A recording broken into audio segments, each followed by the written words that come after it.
రసజ్ఞులైన సాహితీ మిత్రులందరికీ విభాషన్ రాజేశ్వరరావు నమస్కారం. ప్రాచీనం ప్రగతికి పటిష్టమైన పునాది అనేది వారి గట్టి నమ్మకం. ఆ నమ్మకానికి అనుగుణంగానే ఆయన జీవించారు. మరి ప్రాచీనం ఏం చెబుతోంది? అనుదినాభివృద్ధే సృష్టి నియమం అని చెబుతోంది. అభివృద్ధి అంటే స్వపరభేదాలు లేకుండా అందరికీ సమన్యాయం చేయడమే అని చెబుతోంది. ఆయన న్యాయం విషయంలో ఎక్కడా రాజీ పడలేదు. తను నమ్ముకున్న సాహిత్యం విషయంలోనూ, తనని నమ్ముకున్న వ్యక్తుల విషయంలోనూ కూడా అదే సమదృష్టితో పరికించారు. ఆ సమదృష్టితో చూడటం వలన ఆయనకి ఈనాటి భారత రాజ్యాంగం అర్థ వివరణలతో సహా ఆనాటి వేదమంత్రంలో కనిపించింది. ఆ వివరణ మిసిమి పత్రికలో రాజ్యాంగం భారతీయత అనే ఒక వ్యాస రూపంలో ప్రచురించారు. ఆ వ్యాసాన్ని చదివిన supreme court chief justice Sudarshan Reddy గారు, ఈ వ్యాసం చదివిన తర్వాత నా దృష్టి మరింత నిశితమైంది అంటూ ఆ వ్యాస రచయితను శ్లాఘించారు.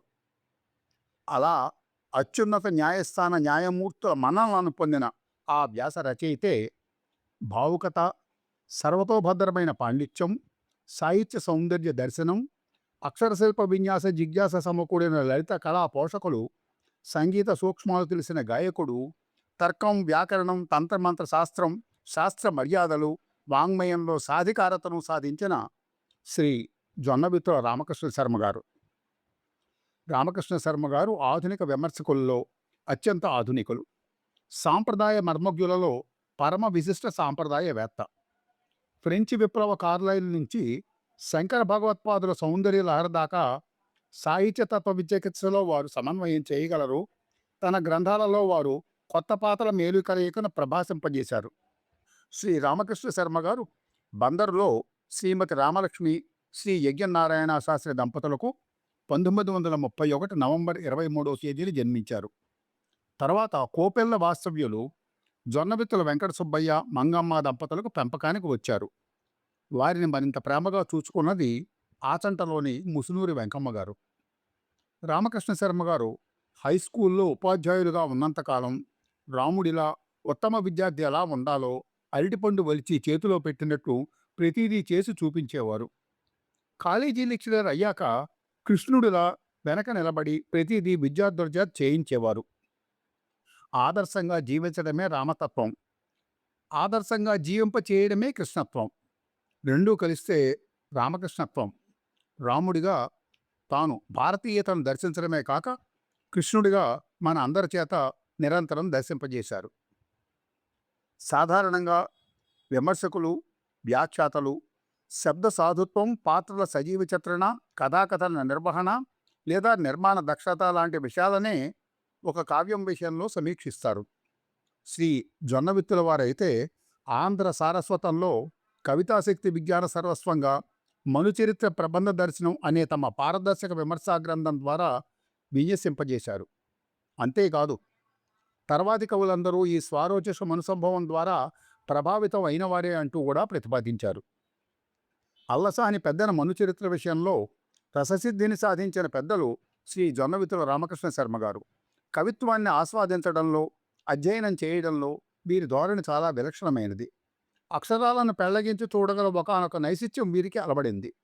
పెద్దన్నగారి స్వీయ నిసర్గ అనుభూతిలోకి నేరుగా ప్రవేశించి ఆయనతో సమానమైన తాదాత్మ్యతను, సాంద్రతను పంచుకోగల గొప్ప ప్రజ్ఞ శ్రీ జొన్నవిత్తుల రామకృష్ణ శర్మ గారికి పట్టుపడింది అంటూ యథాప్రగడ రామకృష్ణ గారు వీరికి నీరాజనం లర్పించారు. రామకృష్ణ శర్మ గారు వసుచరిత్ర ప్రబంధ దర్శనం రాసినప్పుడు ఆచార్య తోమాడి దోణప్ప గారు అందులోని సంగీత కళా రహస్యాలను విప్పి చెప్పినందుకు అభినందించి ఆంధ్ర గంధర్వ జొన్నవిత్తుల శేషగిరిరావు గారిని గుర్తు చేస్తూ, మీ జొన్నవిత్తుల వారికి సంగీతానికి ఉండే అనుబంధం అలాంటిది మరి అంటూ పోస్ట్ కార్డులో మెచ్చుకున్నారు. అక్కిరాజు రమాపతిరావు గారు దాన్ని సమీక్షిస్తూ అది ఎంఏ స్థాయిలో పాఠ్యగ్రంథంగా ఉండాలి అంటూ పేర్కొన్నారు. తాను స్వయంగా చిత్రకారుడై ఉండి తన మిత్రుడైన ఈడూరి రామచంద్రరావు గారి చిత్రకళనే వారి నాయికగా చేసి చిత్రకళ రామచంద్రీయం అనే లీలా ప్రబంధాన్ని రచించేంత స్నేహబాంధవ్యం రామకృష్ణ శర్మ గారికి మాత్రమే సొంతం. కావ్యతత్వవేత్త, విమర్శా శేఖరుడు, మననశీలి శర్మగారు స్నేహ ధర్మాన్ని ఔదరదాల్చి పరిపోషించే తమ అంకిత స్వభావానికి స్వభావ లక్ష్యానికి ఒక లక్షణంగా అందించిన చిత్రకళ రామచంద్రీయం వారి ప్రతిభా మణి కిరీటంలో మరో కలికి తురాయి. చదివి ఆనందించేవారంతా భాగ్యశాలురే అంటారు ప్రఖ్యాత సాహితీవేత్త శ్రీ విహారి గారు. శర్మగారి మరో స్నేహితుడు కలిదండి సత్యనారాయణరాజు గారి కోసం కాళిదాసు మేఘదూతాన్ని తెలుగులోకి అనువదించారు. తన విద్యార్థుల కోరిక మేరకు ఆంధ్రజ్యుతి అనే పద్యనాటకాన్ని రాసి ప్రదర్శింపజేశారు. శ్రీ శర్మగారు శ్రీ విశ్వనాథ సత్యనారాయణ శ్రీమద్ రామాయణ కల్పవృక్ష శ్రీభాష్యకారులు. శ్రీ విశ్వనాథ వారి శబ్దప్రయోగ ప్రతిభ, భావ వైచిత్రి, సాహితీ శిల్ప పారంగత్వం, మనోధర్మ వైచిత్రి, ఊహశీలతలోని లోతులు ఎత్తులు సామాన్య సాహిత్య ప్రియతకు అందేవి కాదు.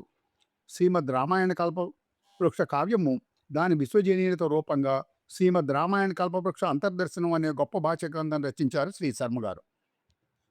వీరి ఊరు బలుసుమూడి మా ఊళ్ళమ్మ గుడి అరుగు మీద ఓ ముసలి జంట ఉండేది. వాళ్ళకి ఎక్కడా మాధవ కబలం దొరక్కపోతే తిన్నగా శర్మగారి ఇంటికి వచ్చేసేవాళ్ళు.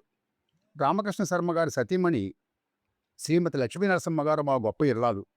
అప్పటిడొక్క సీతమ్మగారే. ఉంటే ఉన్నది పెట్టేవారు, లేకపోతే వండి మరీ పెట్టేవారు. ఉన్నట్టుండి ఓ అర్ధరాత్రి ఆ ముసలాయన చనిపోయాడు.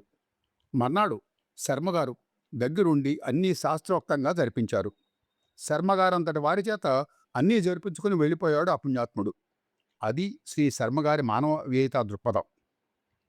మహాసముద్రాన్ని ఒడిసిబట్టి మరచంబులో నింపడం సాధ్యం కాదు. రామకృష్ణ శర్మగారి వ్యక్తిత్వాన్ని, ప్రతిభను వర్ణించడం అలాంటిదే. ఉపనిషత్తులలో నిష్ణాతులై జారబంధు ఉపనిషత్తు, బ్రహ్మ విద్యోపనిషత్తు, రుద్ర హృదయోపనిషత్తు మొదలైన వాటి పరమార్థాలను విశదీకరించిన ఔపనిషదులు శ్రీ రామకృష్ణ శర్మగారు 2002 సంవత్సరం జూలై 9న స్వర్గస్థులయ్యారు. వారి దివ్య స్మృతికి మన తెలుగువారందరం నీరాజనాలు అర్పిద్దాం. విషయ సేకరణకు శ్రీ రామకృష్ణ శర్మగారిపై తీసుకువచ్చిన పాలపెట్ట ప్రత్యేక సంచికలోని వ్యాసాలు ఎంతో తోడ్పడ్డాయి. ఆయా వ్యాసకర్తలకు ధన్యవాదాలు తెలియజేస్తూ సెలవు. నమస్కారం.